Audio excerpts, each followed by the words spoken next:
This is Hannibal here from the HannibalTV.com with my weekly review of Dave Meltzer's Wrestling Observer newsletter, the points that I find interesting in it.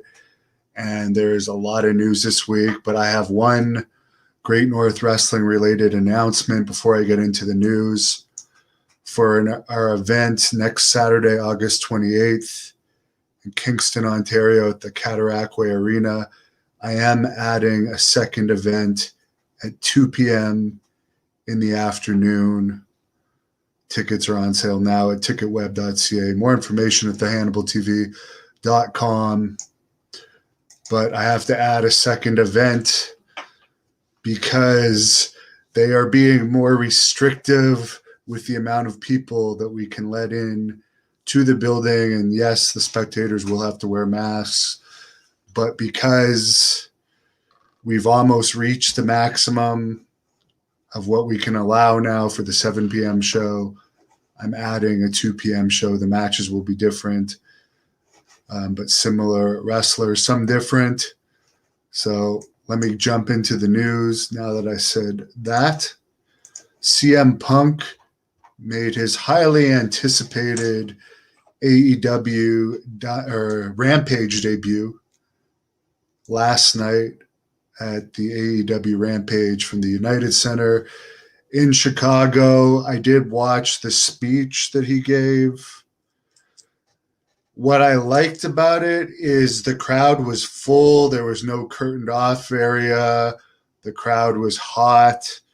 He looked happy, which we haven't seen him happy since he left WWE. He always seemed depressed. So I like to see a full crowd for wrestling. This is a good thing. He has said this is an extended contract and it's a full-time contract, not just a couple of appearances. So can he build on this momentum? Time will tell. What is the rating going to be? The debut episode of Rampage only did a 0.31. So you'd have to think this would be pretty good. AEW's Dynamite debut did a 0.66 and never met a 0.66 again. So the Rampage debut was a lot less than the Dynamite debut. Do I think the CM Punk thing is going to make a 0.66? I'd be surprised if it did. But Raw this week did a 0.55. SmackDown did a 0.58. NXT only did a 0.15. It'll be interesting to see if CM Punk's long-awaited return will beat the Raw and SmackDown ratings of either 0.55 or 0.58. We'll see. NXT has taped a month ahead of time, apparently, because they need to upgrade the Performance Center. Their deal with Full Sail University is over. So now they're always going to be at the Performance Center. And I guess they did an angle with Samoa Joe and Karrion Kross destroying the place. So this was the reason why the plexiglass that they've been using for NXT may very likely be gone. Goldberg said on the bump that his contract goes to the end of 2022, and he only has 2 matches left on his deal after SummerSlam. He was supposed to be working mostly Saudi Arabia shows, according to Dave Meltzer, and he gets about $2 million a match. Also, according to Meltzer. So for the people wondering why he still wrestles, $200 for short matches. $2 million for short matches. Wow. Apparently, WWE had a tryout this week in Vegas for athletes mostly, not necessarily wrestlers. They were looking for big guys and athletic women. These tryouts were held in Las Vegas. They signed 14 of them, apparently, and they're going to report to the Performance Center in mid-October. Some notes about this was they were looking for people 6'2", 220 pounds at least, around 20, no older than 26. And the other thing is they specifically wanted people that would make you stop and look closer if you see them on the street. I agree we need more people like that in wrestling. Athletes that get signed right to WWE, they more not likely than likely ever make it, though. The best thing about the territory system in the older days of wrestling, when they were hiring really the best from the territories that had worked the territories and made a name for themselves, it was people that had the heart and the drive and the determination, and they learned how to get over, and they had proven success.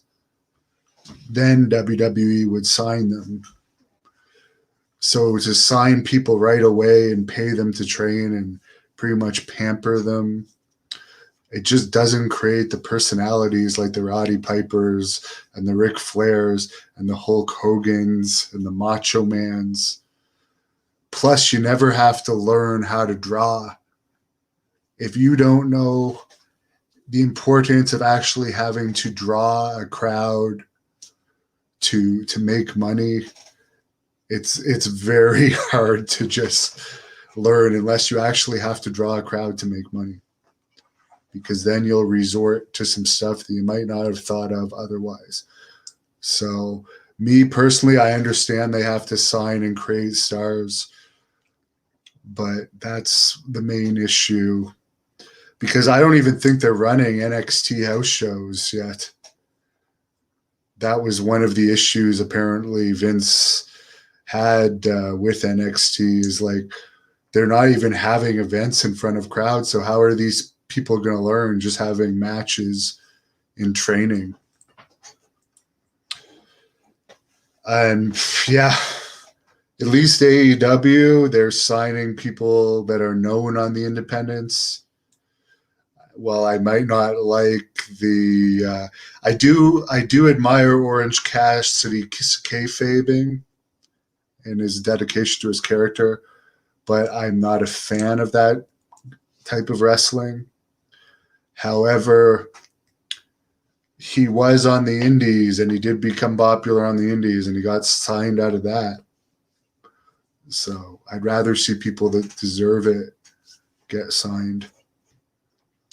AEW. By the way, Fuego del Sol, who I interviewed a few weeks ago, got officially signed last week, in case I didn't mention it. Good guy. And he is going to be on the October 3rd Wichita World Class Pro Wrestling show that ringside is already sold out at the Cotillion, the historic Cotillion. So more information at worldclassprowrestling.com. Matt Hardy is going to be on that event, as well as the Blood Hunter and the Sandman. The September 22nd AEW show at Arthur Ashe Stadium in New York has 17,148 tickets sold so far. Compare that to the September 10th SmackDown show at Madison Square Garden. Cena's there, and it's a dual branded show. It has 9,489 tickets out. Only 7,000 of those are paid. So Kevin Sullivan, when I interviewed him this week, in an interview you people can look up, actually agreed with me. And he said this as he was taking a piss in the interview, which was hilarious. Nobody's ever taken a piss. Well, they were talking to me before, but he agreed with me that if WWE actually wanted to sell out that Madison Square Garden show, they would do a tribute to Billy Graham. He still has one last Madison Square Garden sellout in him. Those fans that are still around that helped him get that 19 out of 20 main event sellouts in Madison Square Garden, the most consecutive main event sellout records. And the 20th was very close against Peter Maivia, The Rock's grandfather. But those people would come back to see him one more time. But that's not going to happen. But I know some WWE people watch this channel, so I at least have to try to throw that out there because I would personally love to see that. At press time, there's 42,883 seats out for SummerSlam. John Cena has been wrestling dark matches on the house show, pretty much the same match on all the house shows. Meltzer points out that he only does about 40 seconds of actual wrestling in those matches and scores the pin. But he expects that Cena will actually have a long match at SummerSlam. Which, by the way, you have to wear masks at SummerSlam. That's come out. WWE is settling 9 different lawsuits related to Saudi Arabia. One of these is towards stockholders, so I do have some stocks of theirs that I thought would go up when they first had the Fox deal, and I was wrong. They have not gone back for what I originally bought them for yet, although it was up a bit this week. But there is going to be a settlement, and some of the shareholders are supposed to get part of that. Part of the settlement, according to this, is WWE would not have to make a public admission of guilt. The cases are not officially settled yet. They still have to get it approved by the courts and a few other conditions.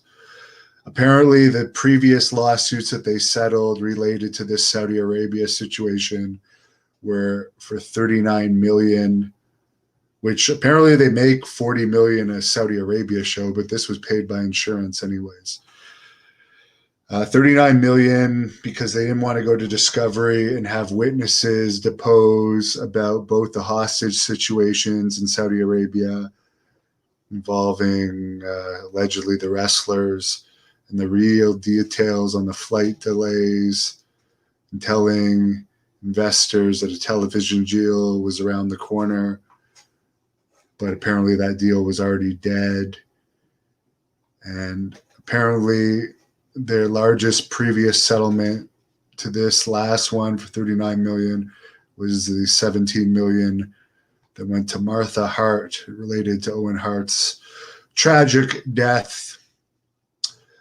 WWE August 13th in Tulsa for the SmackDown taping did 7,100 fans. John Cena was there. The AEW August 13th in Pittsburgh did 5,550 fans with 5,200 paid. The August 14th WWE event in Charlotte, North Carolina, featuring Cena and Charlotte Flair was advertised but didn't appear, drew 7,524 fans. Now, of course, Charlotte Flair was in Mexico with her father, Ric Flair, although she didn't appear on camera during Andrade's match against Kenny Omega in Mexico. The question is, some people have reported, although I couldn't see it mentioned in the Observer this week, maybe I missed it, but some people said she asked for time off and WWE had approved the time off, but didn't let the fans know that she wasn't going to be in Charlotte. And there was chance of we want Charlotte.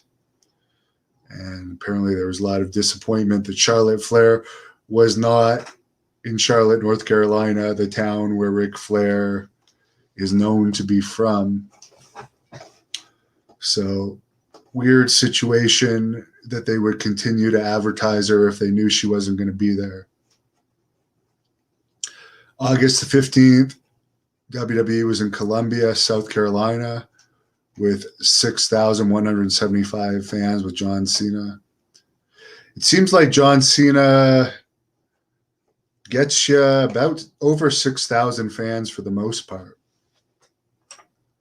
So obviously that's no Hulk Hogan or The Rock or Austin numbers when they were in their peaks, but better than without Cena.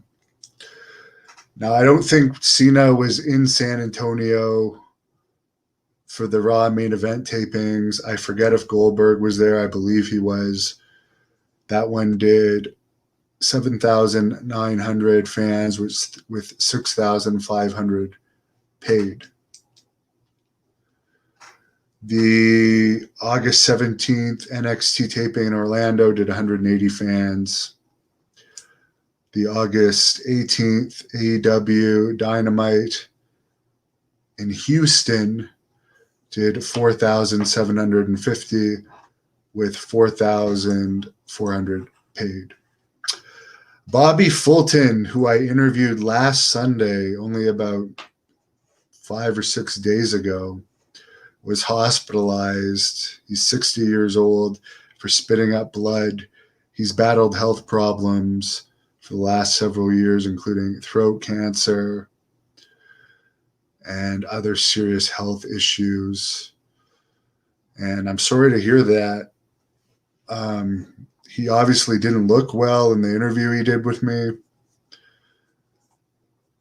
but I didn't think he was that, like, his condition was that bad, and I'm really sorry to hear that. And he got emotional in that interview talking about Bobby Eaton's recent death. So, yeah, I'm sorry to hear that about Bobby Fulton.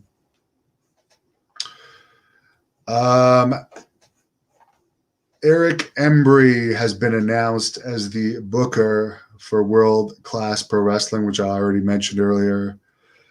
World Class Pro Wrestling is going to be running monthly at Southern Junction in the Dallas area starting on December 11th.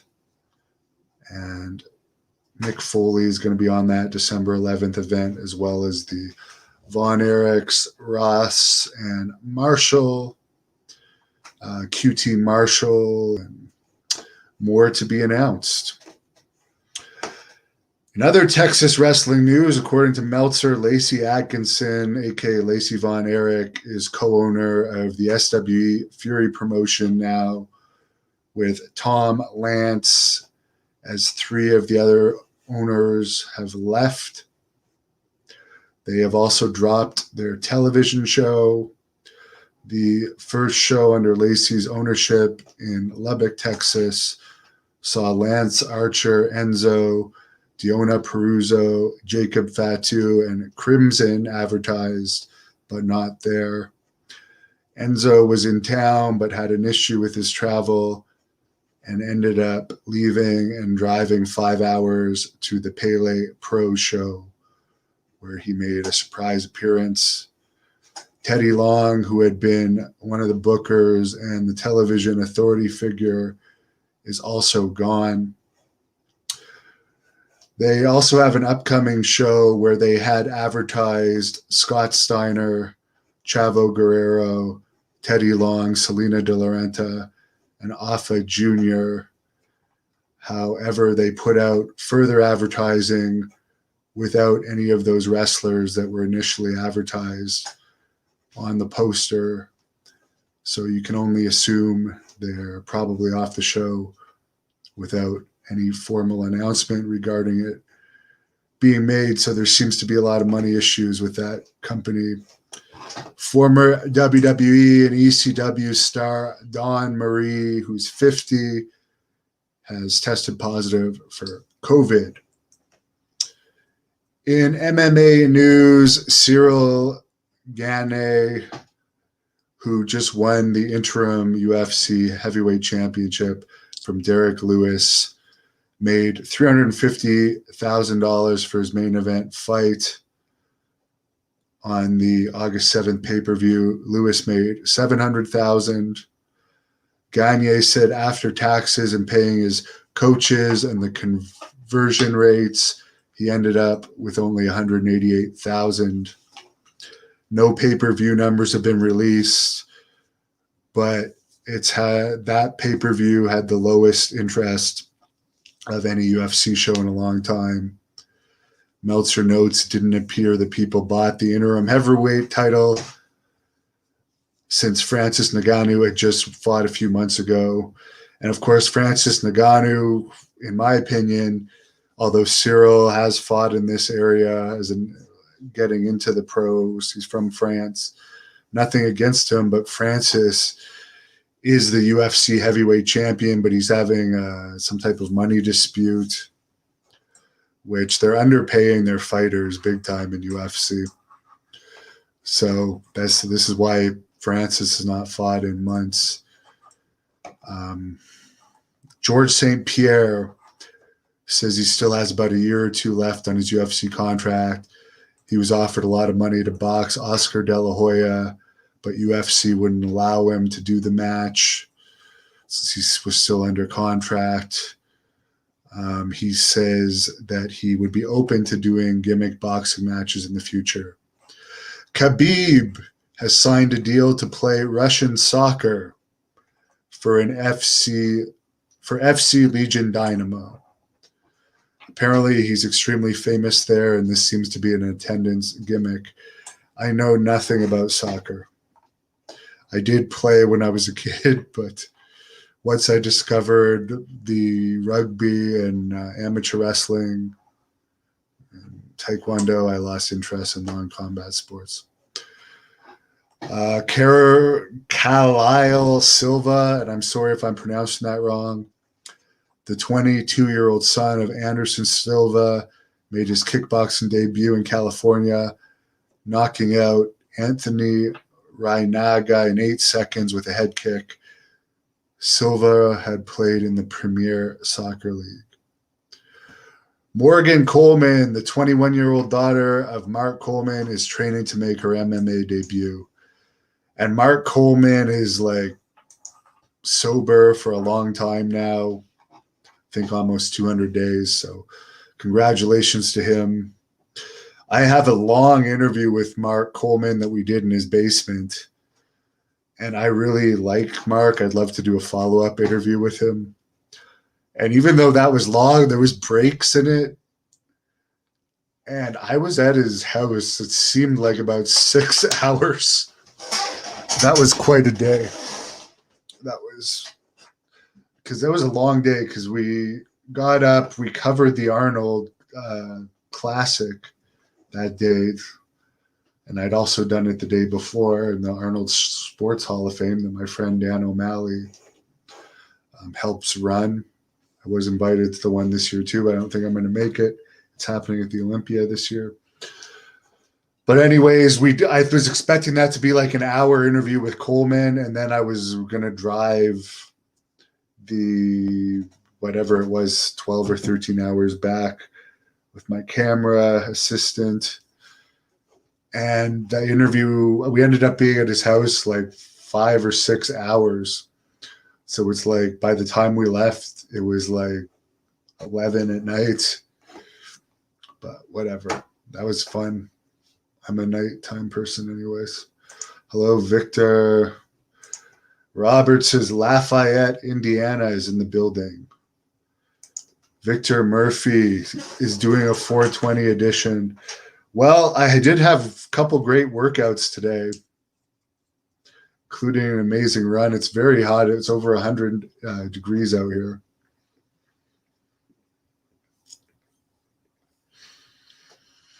So I can enjoy this because I ran over 10 miles.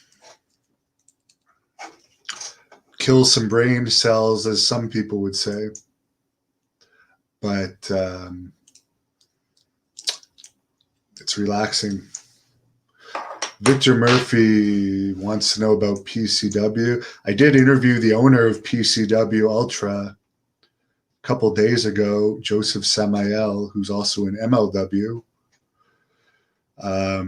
who actually gave us a hint that the MLW Dallas show in September has been delayed due to COVID reasons.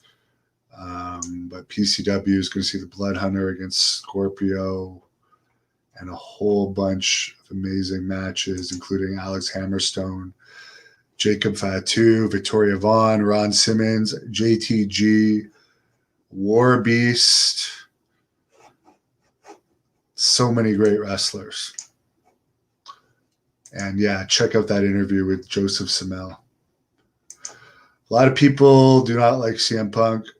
I'm not a CM Punk fan, but as AAA says, the crowd was amazing. I just like to see a crowd full and loud. This was his hometown. He had not appeared in a wrestling ring in a publicly advertised, even though he was kayfabe advertised, everybody knew. Like, this was the first time he appeared since 2014. So, of course, it's going to be a big deal the first time to his fans. Will we be able to see interest stay high? Time will tell. Brandon says it took him back to the good old days of wrestling. I'll be honest, though, I was doing some work while I was listening to his speech, and I can't even remember what the hell he talked about in his speech, so it didn't really grab me. It was more like he was there to help the company and so forth. So there we go. Brandon says he's 6 foot, 235, 36, beer belly. No, you would not be looked at by WWE. They're done the Kevin Owens days, but you're actually taller than Kevin Owens. He's only about 5'10", his legitimate height. Is your beer belly bigger than his? It sounds like it's smaller if you're only 235. So you're about 10 years too late for WWE's